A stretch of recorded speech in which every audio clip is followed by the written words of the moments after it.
Shalom. I want to give all the glory and the praise to Yahweh, Bahashem, Yahweh Shah, Bahashem, Rakah Kodash. Double honors the apostles, the elders, and the bishops of Great Millstone. Shalom to the hopeful elect, which are the remnant of the Israelites and the Israelite foreigners that don't look like they're Israelites, but they are Israelites. Shalom. All right, now I'm going to be in Psalms 37. I'm going to start at verse 1 in the KJV. Fret not thyself because of evildoers, neither be thou envious against the workers of iniquity. All right, now before I continue on, I'm going to get this word fret for all the newcomers. So you get more depths on what the Lord is saying. Well, basically what King David is saying, actually. But what the Lord is saying through King David. All right, I'm going to get out the etymology, and I'm going to get out the interlinear. But I'm going to get out the etymology first. Matter of fact, I'm going to go to the interlinear first. Okay, now, let's get to this blue letter. And get fret thyself.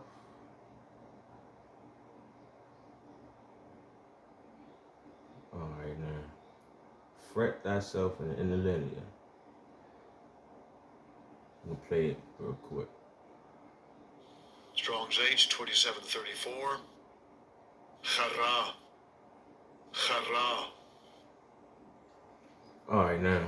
Basically what it's saying is to be hot, furious, burn, become angry, be kindled.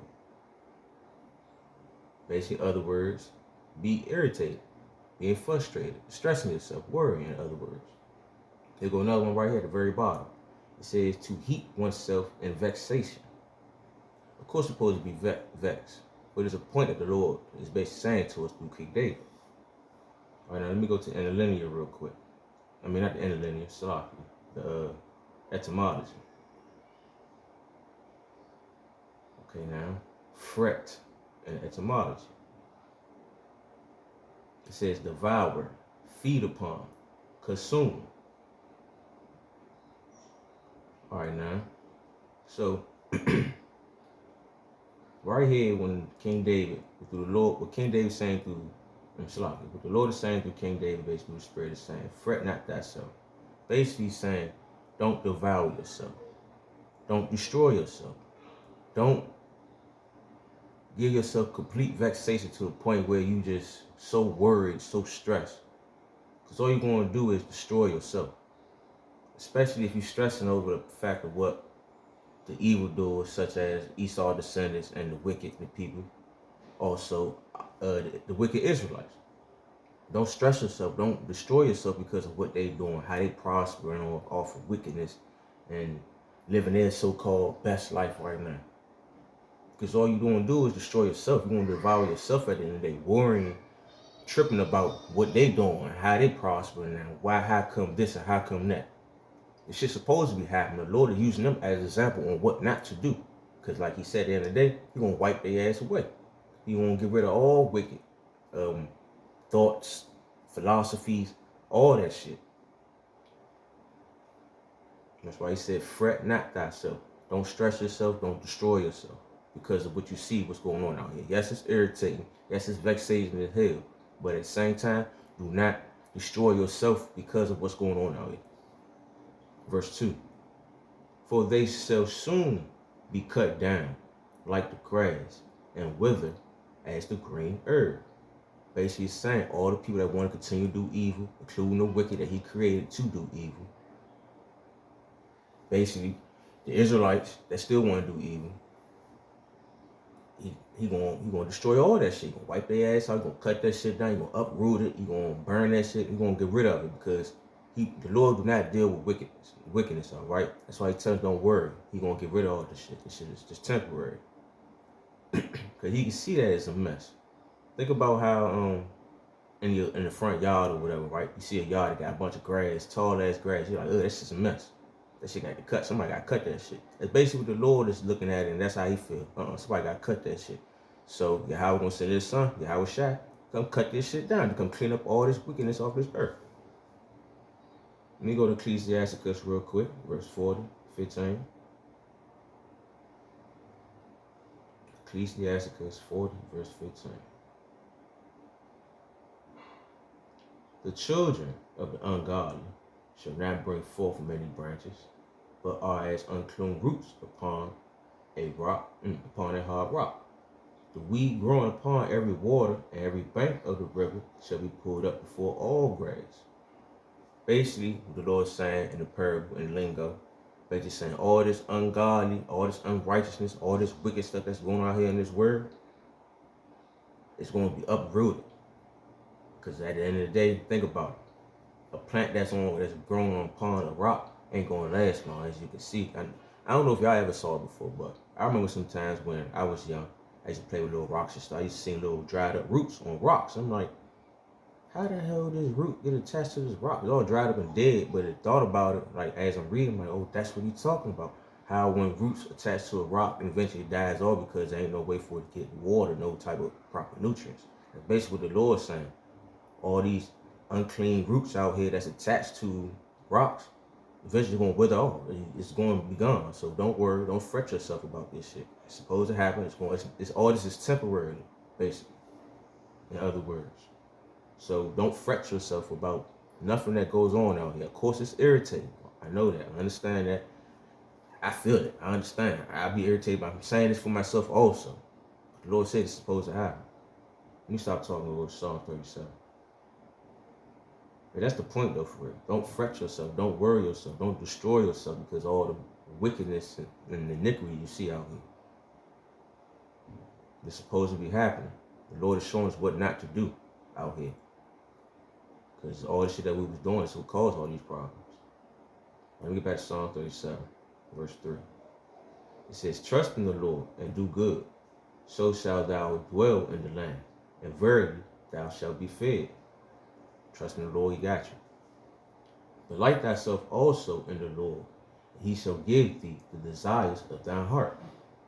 Commit thy way unto the Lord. Trust also in him, and he will bring and he shall bring it to pass.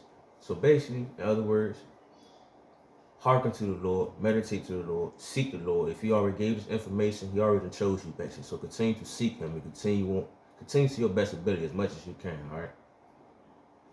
I'm about to go to Ecclesiastes chapter 6,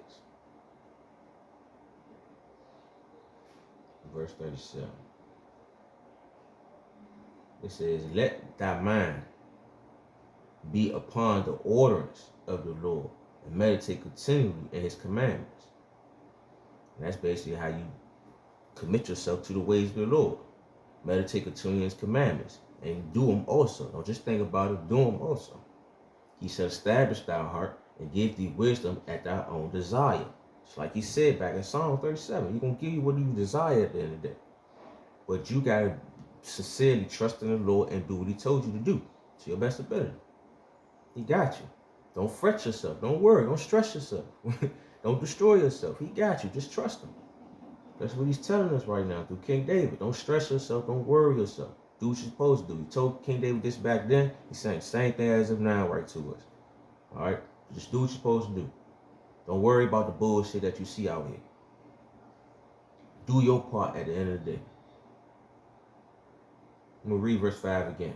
Commit thy way unto the Lord. Trust also in him. He shall bring it to pass.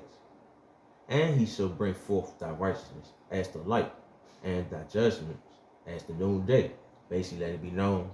He going to set forth the good things that you want at the end of the day. As long as you're not worrying, not stressing yourself, he's going to bring forth to you. Just like how the sun comes through the daytime.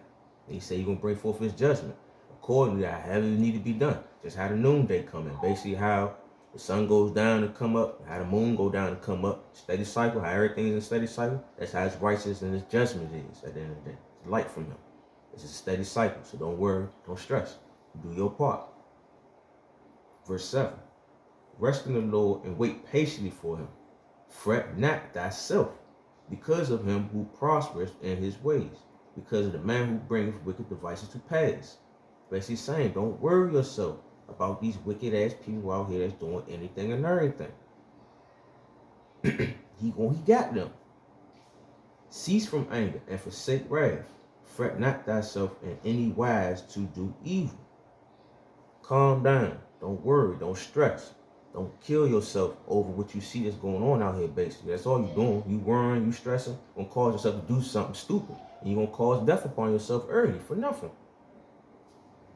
Easier said than done though. And part of what you need to do is fast and pray. Fast and pray. That's what you need to do in order to successfully do what you're supposed to do. Like Salaki, I know I kind of ran around the same service saying the same thing, but basically trust in the Lord, fast and pray. And most likely you will be able to do what you need to do. You won't sit there and worry and stressing about what the wicked motherfucker is doing, what the next man doing, even what your flesh got yourself doing too also. Don't stress yourself about what yourself is doing. Man, it's a lot with this, man, but it's ways of going about it though, man. But you just gotta really examine yourself and the things around yourself, and then you'll get a better understanding. That's why the Lord said trust him. He got you. All right, don't worry about the next person. He gonna get their ass together. All right. I'm about to go to Proverbs 24. I'm gonna close out over there.